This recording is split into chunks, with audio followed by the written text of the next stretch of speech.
루미노케이 탐정들은 다양한 사건을 조사하며 불륜과 관련된 여러 단서를 파악해왔습니다. 그중 숙박업소에서 드러나는 불륜 커플의 행동에는 일정한 특징이 있음을 발견했습니다. 탐정법인 루미노케이 백호탐정단 호랑이 대장 김재환입니다. 이들은 일반 커플과는 다른 행동 패턴과 분위기를 보이며 때로는 명확한 흔적을 남기기도 합니다. 루미노케이 탐정이 조사 중 밝혀낸 불륜 커플의 공통적인 특징 5가지를 알려드립니다. 첫 번째는 짧은 체류 시간입니다. 불륜 커플들은 숙박업소에서 짧게 머무는 경향이 있습니다. 평균적으로 약 2시간 정도 체류하다가 나가는 경우가 많으며 목적이 명확한 경우가 대부분입니다. 특히 회사가 밀집된 지역이나 도심에서는 낮 시간대에 방문하는 사례가 많아 눈에 띄는 행동 패턴으로 보이기도 합니다. 40대 중반 이상의 커플이 낮 시간대에 숙박업소를 방문해 짧게 머물다 나가는 모습은 특히 의심을 사기 쉽습니다. 일반적으로 숙박업소를 낮에 이용하는 것은 흔치 않은 행동이기 때문입니다. 이런 행동은 탐정이 현장을 조사할 때 중요한 단서가 되곤 합니다. 두 번째는 거리두기입니다. 불륜 커플들은 숙박업소에 들어설 때부터 서로 거리를 두려는 모습을 보이는 경우가 많습니다. 체크인 과정에서 이러한 행동이 두드러지며 여성은 주의를 경계하면서 얼굴을 최대한 가리고 남성이 대부분의 계산을 처리합니다. 이 과정에서 두 사람은 마치 모르는 사람처럼 행동하려는 경향이 있으며 자연스럽게 대화를 나누기보다는 시선을 피하거나 짧게 의사소통을 합니다.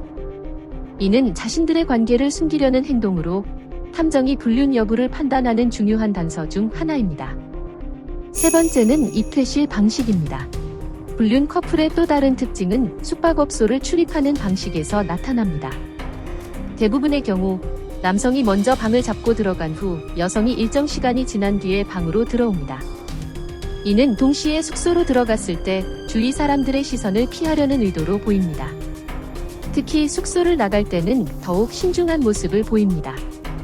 두 사람이 따로 나가는 경우가 많으며 각기 다른 방향으로 빠져나가거나 시간차를 두고 나가는 모습이 자주 관찰됩니다.